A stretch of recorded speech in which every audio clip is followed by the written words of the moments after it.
Gentlemen and lady, I'm sorry, it's not my pigeon. I've retired. And what is more, I'm on holiday.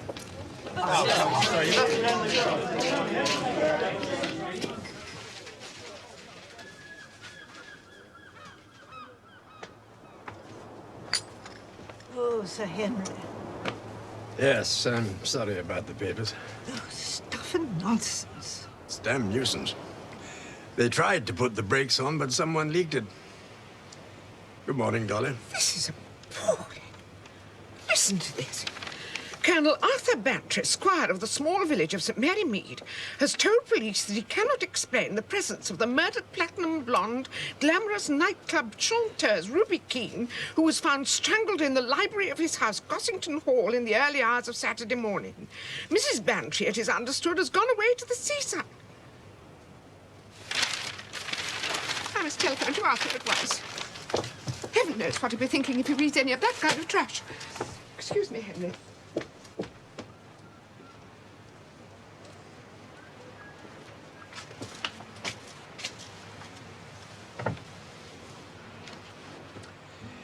Have you thought any further? Oh, yes. To any conclusion? Oh, yes. Well, are you going to tell me? Well, whoever killed Ruby Keene killed Pamela Reeve. And I'm afraid that very shortly, a third murder will be attempted. Where did your letter of the 14th? Come in. You sent for me, sir? Yes, Slack. Have the lab sent the report for those hairs you took from the rugs at Gossington Hall? Yes, sir. The tests were inconclusive. I think the rug was probably in the killer's car, sir. Yes, I suppose that's fair enough. What did the chap from the yard say about Blake? The night watchman saw Blake drive out of the studio car park at a few minutes to 11, sir. That's definite. As the cars go past his hut, the light falls on the driver's side. He's positive about it. And how far did you say it was from the studios to St. Mary Mead? 20 miles. So he could have done it. Now, we've had corroborated evidence that Blake was at the studio party at 2 o'clock as well. You mean he could have gone back there to establish his alibi? Exactly, sir. She put her finger on Blake right from the first moment. Who did, sir? Miss Marple, of course. Who do you think? Slack, I retain the impression that you don't really take her seriously.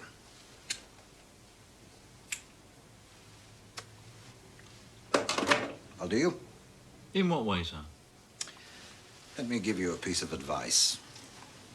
That old lady is tougher-minded, more cynical, and just plain cleverer than most barristers you'll meet in what I hope is going to be your long and no doubt distinguished career. Excuse me. Yes? Sir Henry Clithering? What, downstairs? You are behaving with me this way. I mean, everything you're doing is silly. Everything you're doing is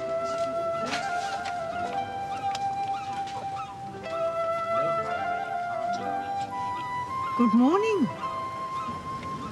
Miss Marple? Oh, good morning, Mr. Gaskell. Good morning. No tennis today, Mrs. Jefferson? No, later on, actually. Oh, of course.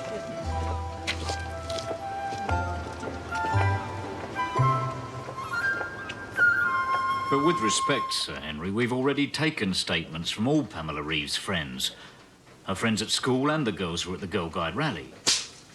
But Miss Marble's point is that one of them must know more. That the Reeve girl was an average child, and that every average child has a special friend in whom she confides. Well, if that's so, you haven't found her, have you? No, sir, I haven't. If that's so. Inspector, I realize this is a great imposition. I know you must have an enormous amount on your plate. Nothing we're not abreast of, sir? Oh, no, of course not. No, I was just going to suggest that if you could organize an afternoon of interviews, perhaps one of your junior officers could preside, and if Miss Marple could just be present. Very well, sir. I'll set that up. Anything else, sir? Thank you, Inspector. Keep me informed. Good morning, Sir Henry. Good morning, Inspector.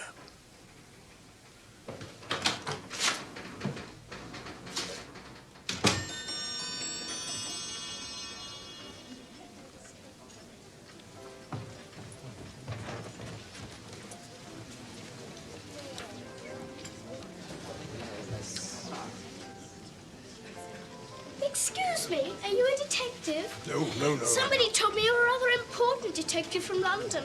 I mean, the head of Scotland Yard or something. Miss Marple. Oh, Sir Henry. Well, I can see that one person at least is enjoying this horrid business. Yes, I am, rather.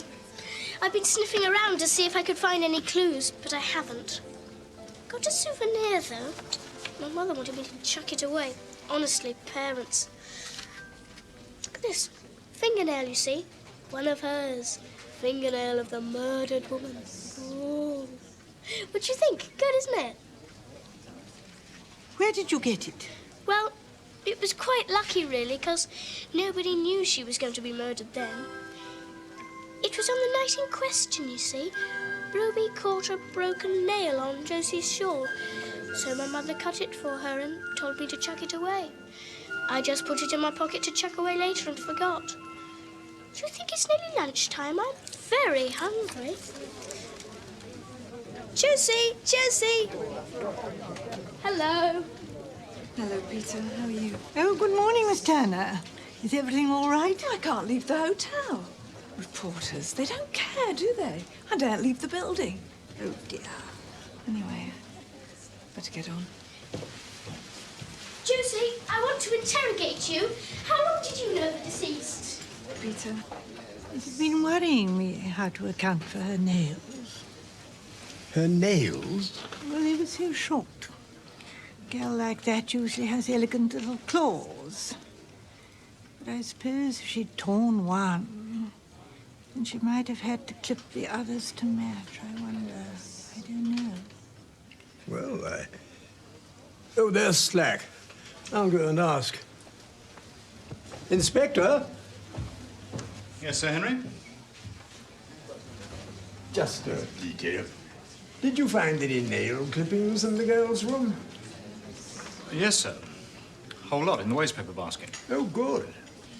Thanks. Managed to set up the interviews yet? I'm seeing to it now, sir. I'll let you know. Miss Marple. Amateurs. Deliver me from amateurs. Sir, not only do we have a retired chief taking a busman's holiday, we now have the flaming attentions of an aging spinster to contend with. Give me some straightforward robbery with violence. Anything more on Blake yet? Yes, sir. Quite a lot.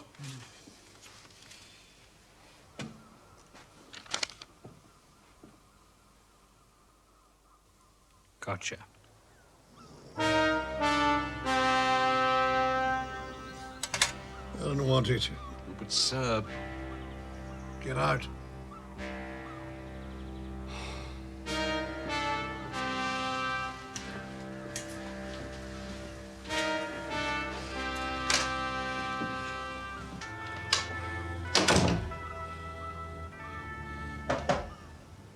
Edwards? Edwards!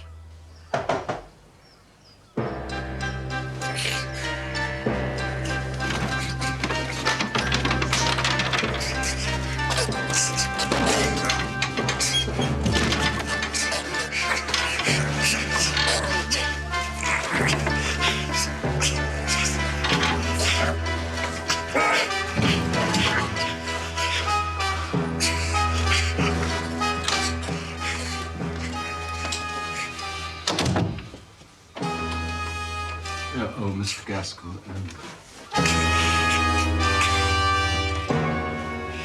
What's the matter, Edwards? You look as if the cat just died.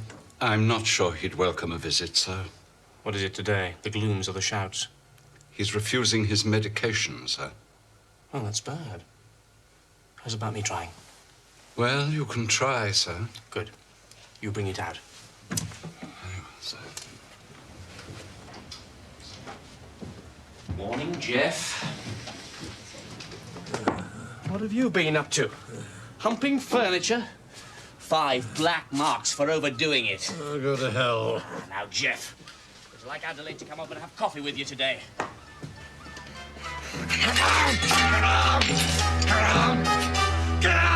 He's a dominating man. Sometimes uncontrollable temper. And his weakness is that he needs people to dominate. How interesting. When Frank and I married, Jeff gave us so much money that Frank had absolutely nothing to strive for. See, in a way, that money was a way of denying Frank the means of becoming himself. And Jeff knew he wouldn't handle it properly. Do you rather hate Jeff? You are extraordinary. No. He is selfish. He's a collector of souls, but he loved Rosamond and Frank. He lives his life on thin ice. I mean, he could die at any moment. No, I don't hate him. But I think it's time I was independent of him. You're going to get married again? What fun. How is dear old Hugo? Yes, he wants to marry me. I suppose that's what you wanted to know, wasn't it? Anyway, I haven't accepted.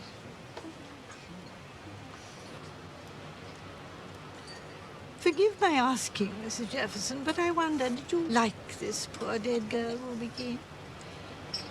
She was a vulgar, gold-digging simpleton. I didn't like her, no.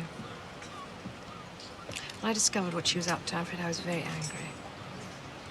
I could have killed her. Adelaide, for God's sake. Hello, Hugo. Right.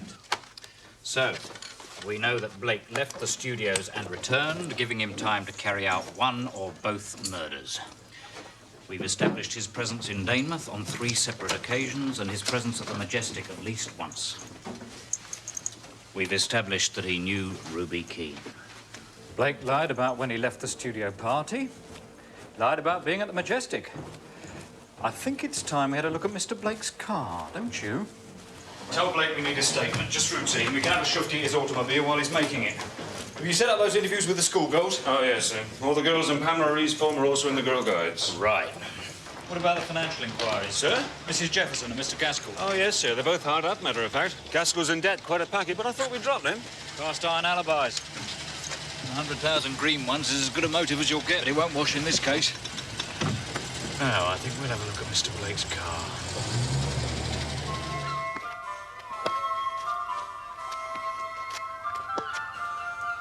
Forehand, Adelaide. Nice and easy. Look, girl, keep those legs bent. Forehand. Oh, I can't get them. Hard luck. Bend your legs. Yes, watch that. Follow through. Good girl. Bend your knees. Good girl. Up. Adelaide. Lovely. Watch your grip. Adelaide, I'll show you. It's the grip, you see. It's the grip. Now relax. I'm not going to eat you.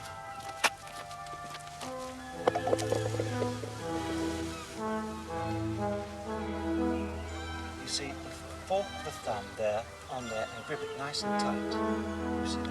Oh, I see. Adelaide, you see? Good girl. And then drop it right within the grip, you see?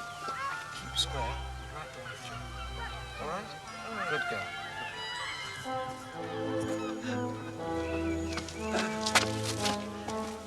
I think we've got you down for 11:30 tomorrow, Adelaide. Is that all right? Fine, Ray. See you then.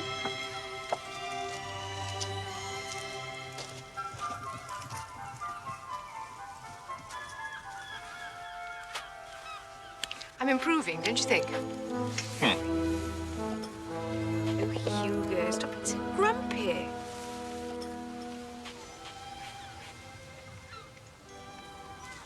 Ray. Ah, Mrs. Comforton, on time as usual. Yes. Off you go, then.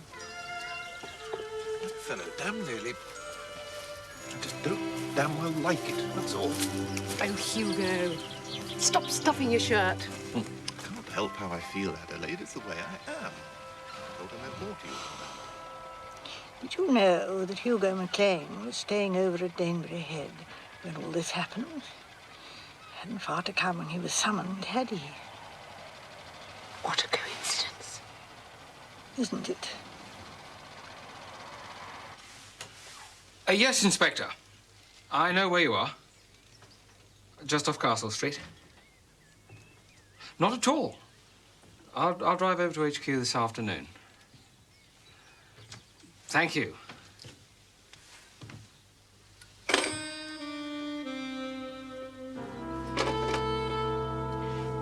Just routine.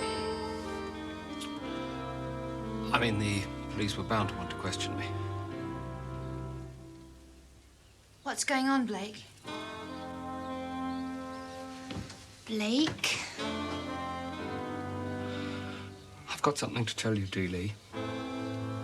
All right, Griselda. Thank you, dear.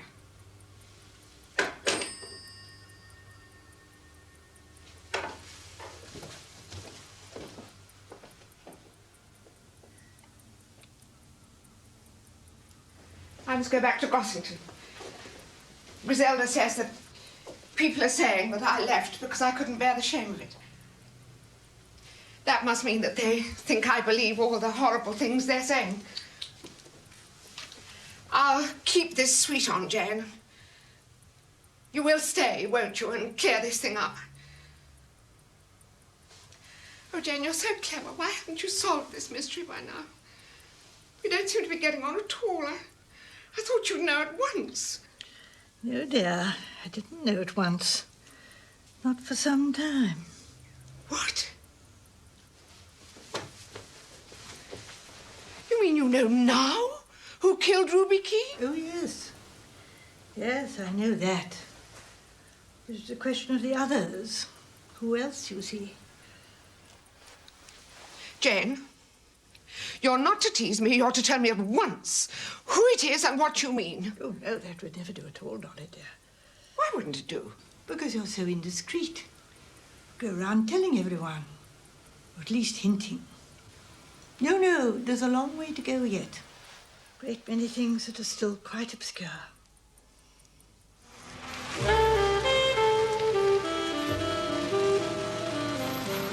Take you round about some of the space camp for you. Right here.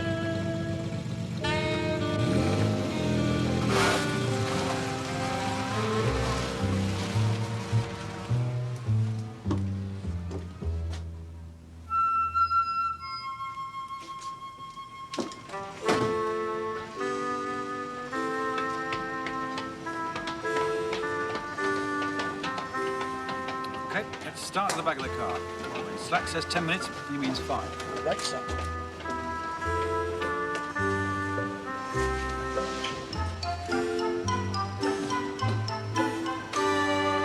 Quite frankly, Sir Henry, once he got over his grief, if he ever did, that is, the one thing that keeps Mr. Jefferson alive is his anger. Anger against the gods is what I call it. He'll go down fighting. Did any particular things make him angry? Oh, inefficiency, time wasters, the petrol shortage. Anything that prevents him from getting on. Deceit. Yes, deceit. May I be frank, Sir Henry? Please do. There was an incident. You see, sir, the young woman that Mr. Jefferson was so taken up with just wasn't worth it. She was, to put it bluntly, a common little piece. I don't think she particularly liked him, even. It was one afternoon, about a week ago, when Miss Keene was with Mr. Jefferson. You'll never believe it. It was the same landlady as at the dog in Huddersfield. The stinking cook. She moved. Oh, you all right, Jeff? Speck of dust. Don't do that. Worst thing you can do. Here, let me.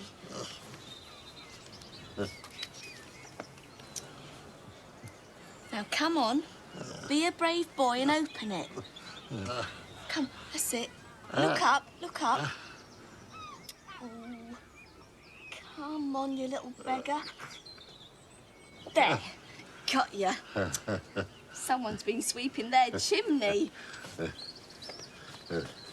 What's this? Like a handbag? What is? This. Who is it? Search me, Jeff. It's not mine. What kitten has just fallen out of your handbag? What? I don't see how it could have. I'll be true, sweet Ruby Roo, to you. To you. Can I have a look at it, please, Jeff? Oh, I don't know. I'm not sure. Now, kitten. Oh, I know who it is. He comes here sometimes. I've danced with him. Says he's in films or something. 24-carat nutcase he is. Silly idiot. Must have stuffed his photo in my bag. Honestly, Jeff, those boys are so stupid. They're always nicking my picky from the showcase in the foyer. Always what? Nicking my picky, course. Nicking my picky.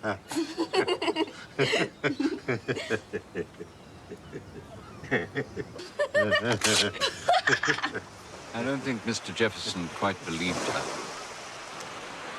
He was on edge all that day.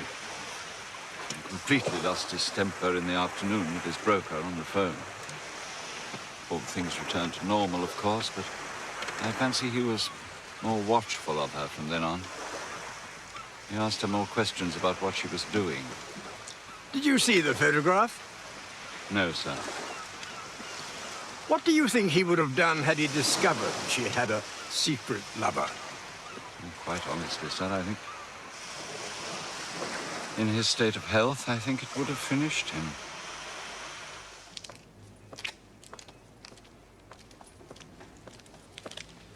Thanks very much for coming in then, sir. Glad to have been of some help, Inspector.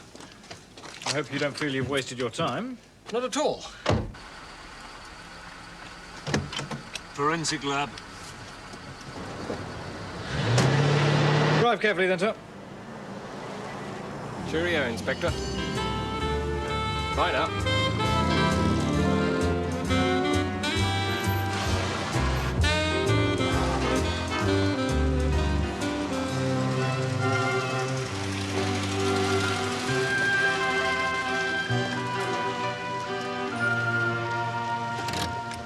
Now, you will tell the inspector about the dress, won't you? This is Ruby Keane's dress we're talking about, isn't it? Of course. The idea is, isn't it, that she changed her dress and then went off to meet someone. A man, it may be supposed. That is the general impression. But it won't do. If Ruby was going to wear the kind of dress she was wearing, then she'd make sure it was her best one. Girls do. Then why didn't she? Now that is the key to the whole business.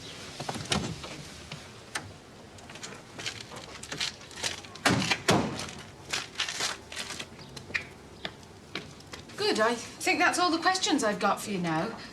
Thank you, Jenny.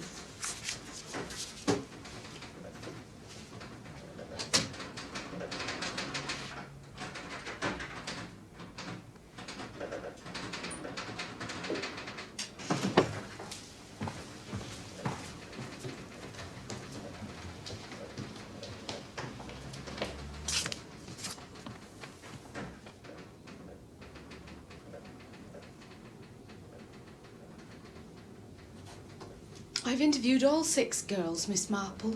I really don't think that... Yes, yes. I should like to speak to Florrie Small. Did you notice her as she went out? She relaxed too soon.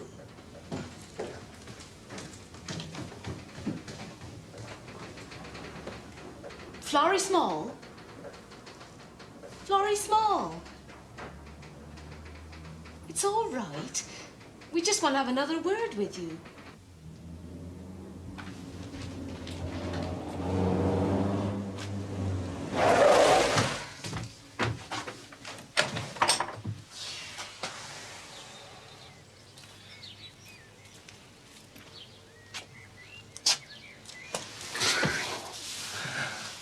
I think it'll be okay. You are sure then, Florrie, are you, that you've told us everything? I'd rather hear you say it out loud, Florrie. Yes. You must be a brave girl and make a clean breast of things.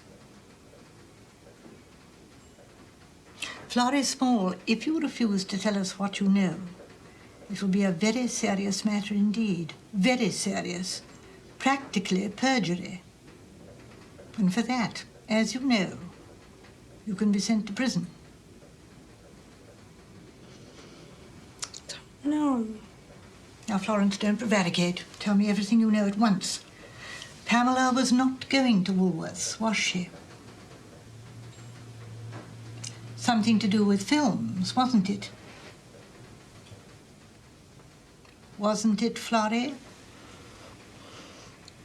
Yes. Yes, it was. Oh, miss, I've been ever so worried. I can't tell you. I've hardly eaten a thing. It's been horrible. You see, I promised poor Pammy. Promised.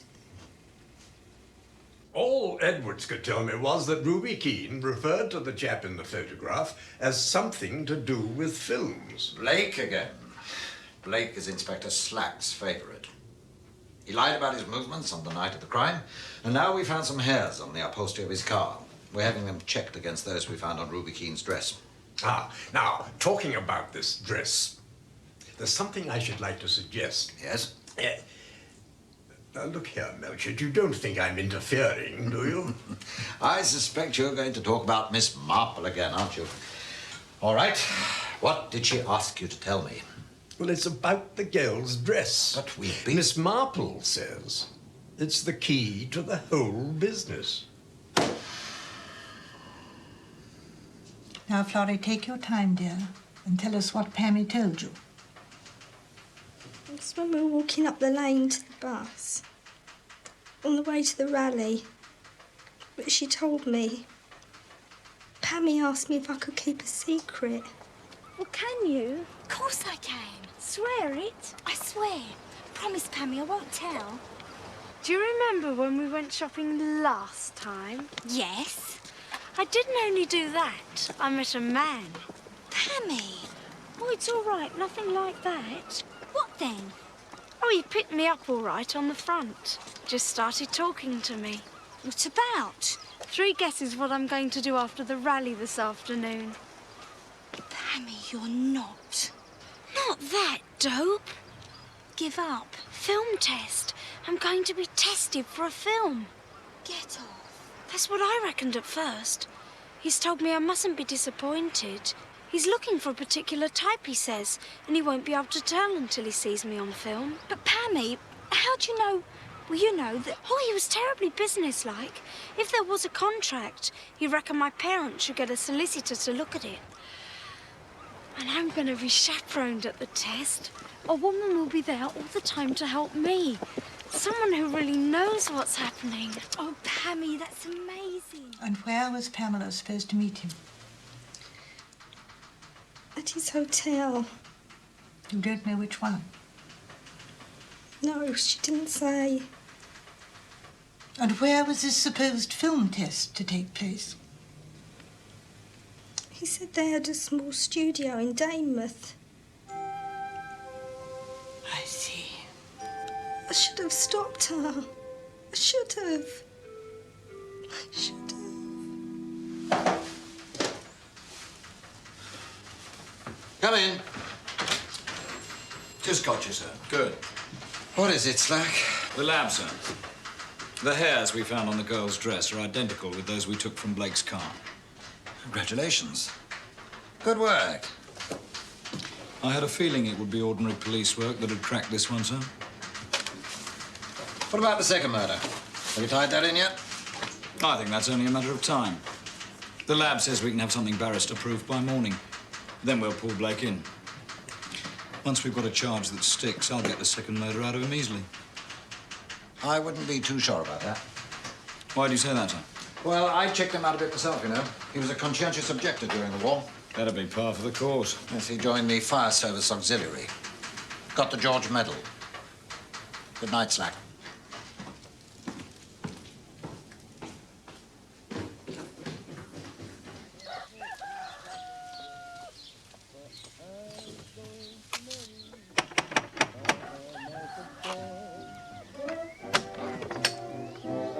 Oh, I am so glad you're here.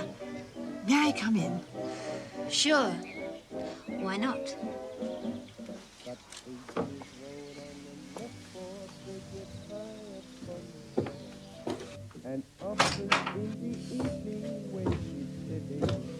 Take a pew. I beg your pardon. Park your... Would you like to sit down? Oh, yes, thank you.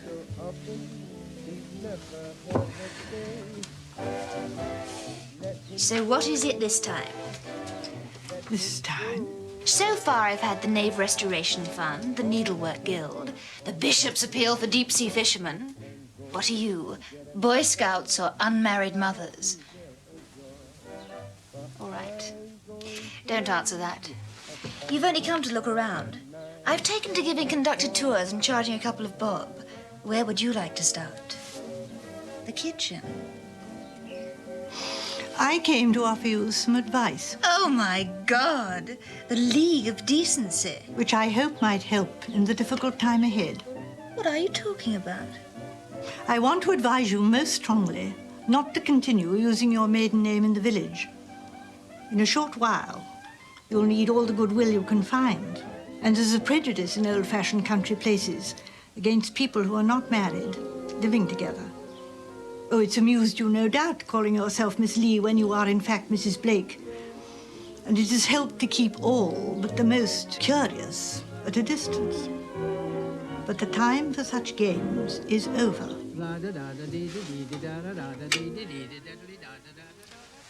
How did you know we were married? Oh, my dear, the way you quarrel.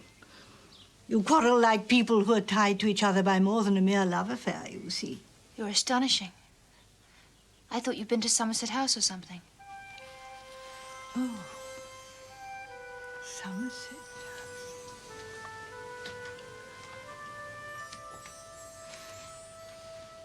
And the rest of it? I'm so sorry. Why are we going to need all this sympathy? Because almost certainly, sometime today, your husband will be arrested for murder. But he didn't do it. I know he didn't, dear, I know, but that's not the point now. I'm glad he's told you about it. He shouldn't have got rid of the rug. What did he do with it? I burnt it.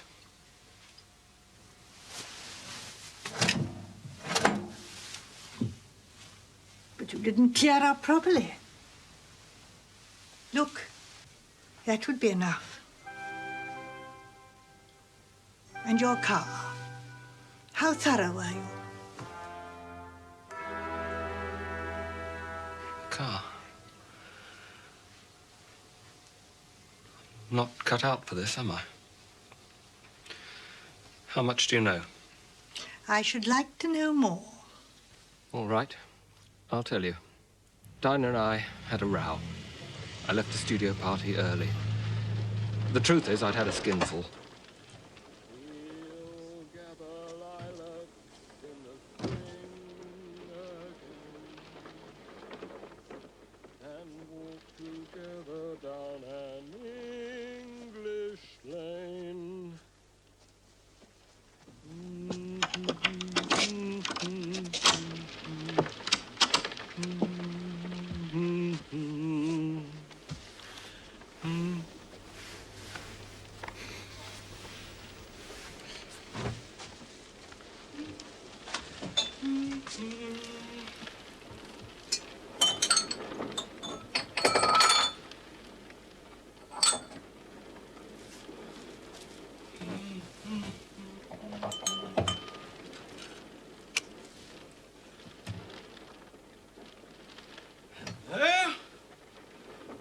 A visitor, by my troth.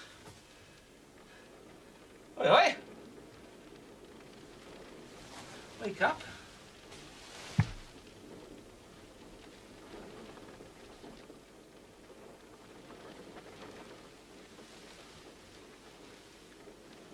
I suppose I panicked. I just knew I had to get her out of the house.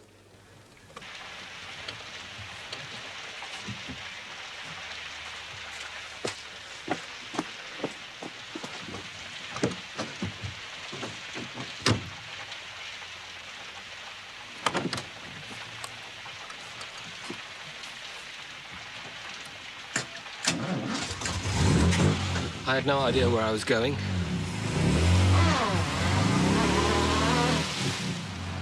I just drove and drove.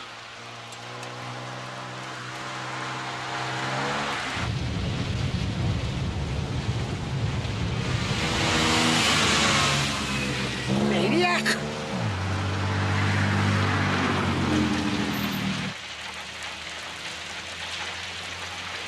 Then I found myself going past Cossington Hall. Suddenly, that seemed to be the answer.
Sounds like madness, I know.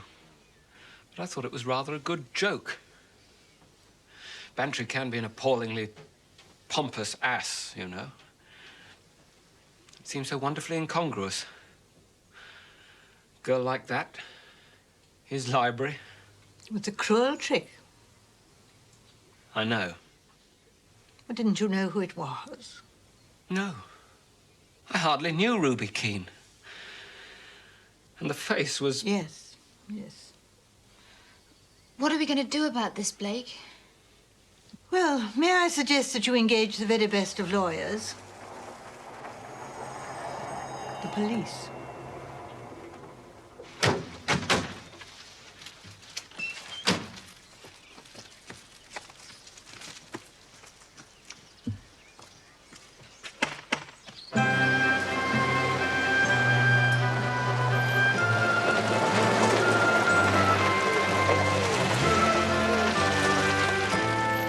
I won't be a moment, Inge. Yes, ma'am. Ah. Jane, thank goodness you're here. We've been trying to get in touch with you all morning. Come in. Oh, I can't stay, Dolly. But I thought I'd better bring you the news. News? Basil Blake has just been arrested for the murder of Ruby Keene. Blake? He didn't do it. How do you know? He did, however, deposit the body in your library. Well, like Tommy Bond and his frog, he resented his teacher. So he put his frog in her clock and it jumped out at her. Blake? In my library? What on earth did you do that for? I think he did it as a kind of joke. What? Well, of course, he was drunk. Oh, was he? So that was it. Oh, well. Well, who did do it then? Well, I think the answer to that lies in London. Yes, now, London. Inch, if we hurry, we can catch the 10 o'clock. Come along. Yes, ma'am.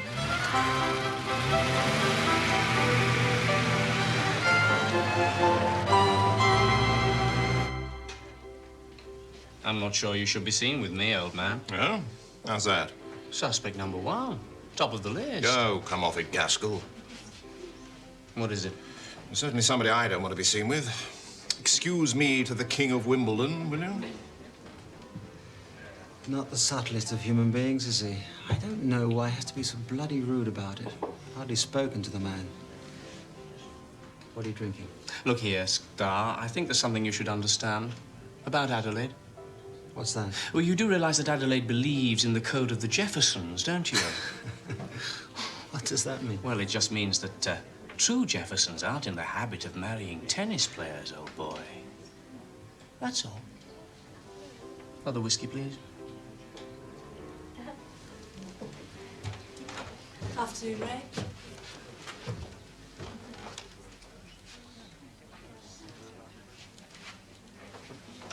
Ray, what is it, Ray?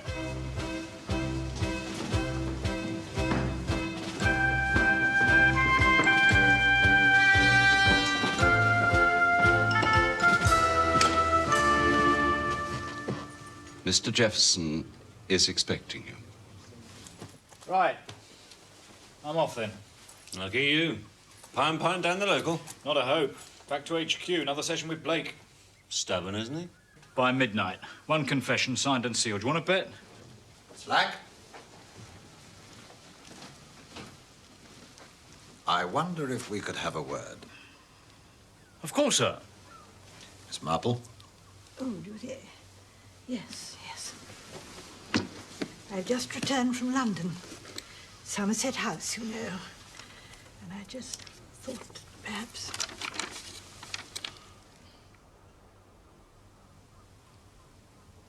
At our request, Conway Jefferson has informed Mrs. Jefferson and Mr. Gaskell that as Ruby Keene is dead, he's going to endow a fund with the £100,000 that he had intended to settle on her. The fund is to be used to establish a hostel for young dancers in London.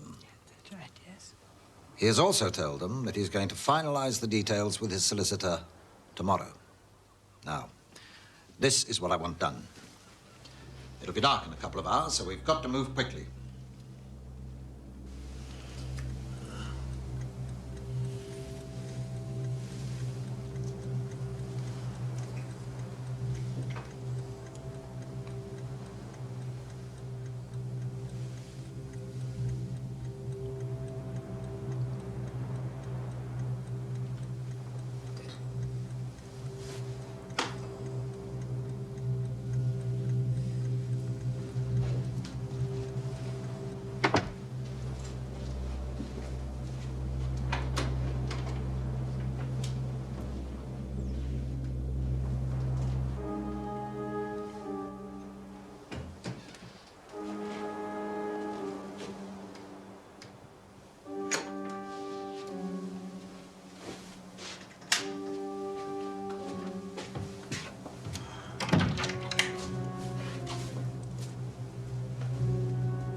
For me, will you?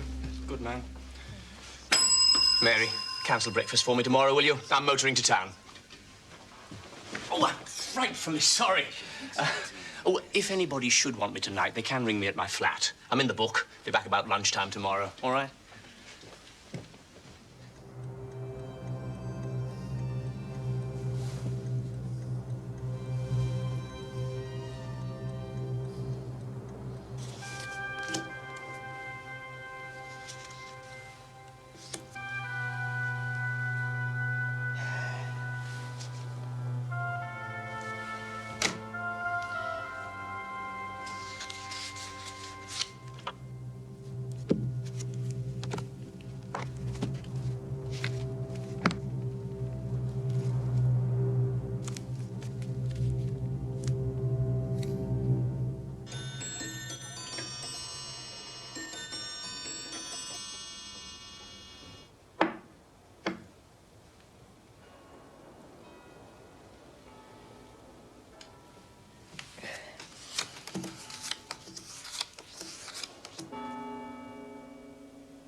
Lydia, 3 o'clock band call. Oh, come on.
Mrs. Gaskell, I presume.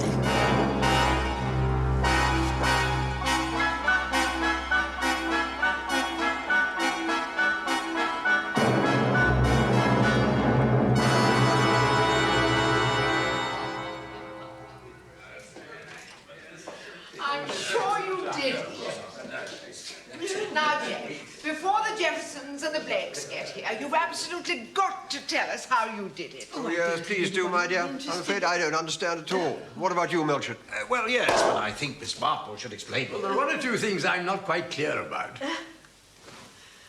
Well, I'm afraid you'll find my methods terribly amateurish. No. Jane, now hush, everyone. Jane, you must tell us. Good. Good. I couldn't get away from that £100,000. That I felt was the key to it.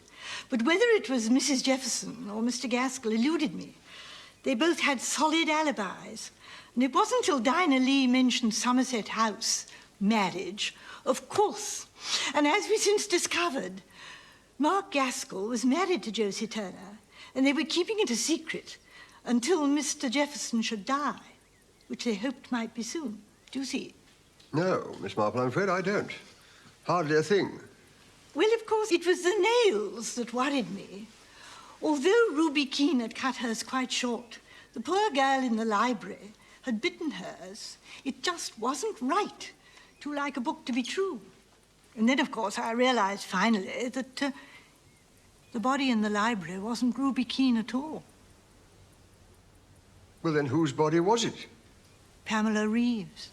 And Pamela Reeves' fake film producer was Mark Gaskell? Yes, but the person behind it all was Josie. It was obvious from the first that she was a very capable woman, quite capable of engineering the whole thing. It was a very clear-sighted plan, and quite remorseless. Mark Gaskell was her ticket for wealth and a good position. And nothing, certainly not little Ruby Keene, was going to stop her. It was all her own idea, the double murder and the substitute body. And she cold-bloodedly chose Basil Blake as chief murder suspect. She put his snapshot into Ruby's handbag. She mentioned this film bloke to the police. And of course she was poor little Pamela's so-called chaperone for the film test. She bleached her hair, painted her bitten nails, made her up as Ruby Keene, put her into one of Ruby's dresses, and finally drugged her, ready for the deadly attentions of Mark Gaskell. Who then completed the plan by getting her out to Blake's cottage shortly after 10 o'clock, killing her and getting back to the hotel. So at the time when the doctor said that she died, Gaskell and Josie had a perfect alibi. They were sitting there playing bridge, watching the real Ruby Keene alive and dancing. After giving Ruby something earlier in the evening to make her headachy and sleepy, Josie told her then to go up to her, that is Josie's room, and lie down till her next dance. knowing that the drug would shortly have full effect. It was when she went up to change for her exhibition dance that Josie killed her. She strangled the poor child in her sleep. And later that evening, she and Gaskell, dressed her in the guide's uniform, stole Bartlett's car, drove out to Ven's quarry, and incinerated the lot. Tell me, that tune that was racketing around in your head, Mozart, didn't you say? What bearing did that have on the case? Oh, yes. Oh, yes, most interesting. The marriage of Figaro, Susanna's aria. It was because Susanna was dressed up as the Countess. It was the wrong dress. That's all. So it all boils down to fingernails and Mozart? Yes, quite.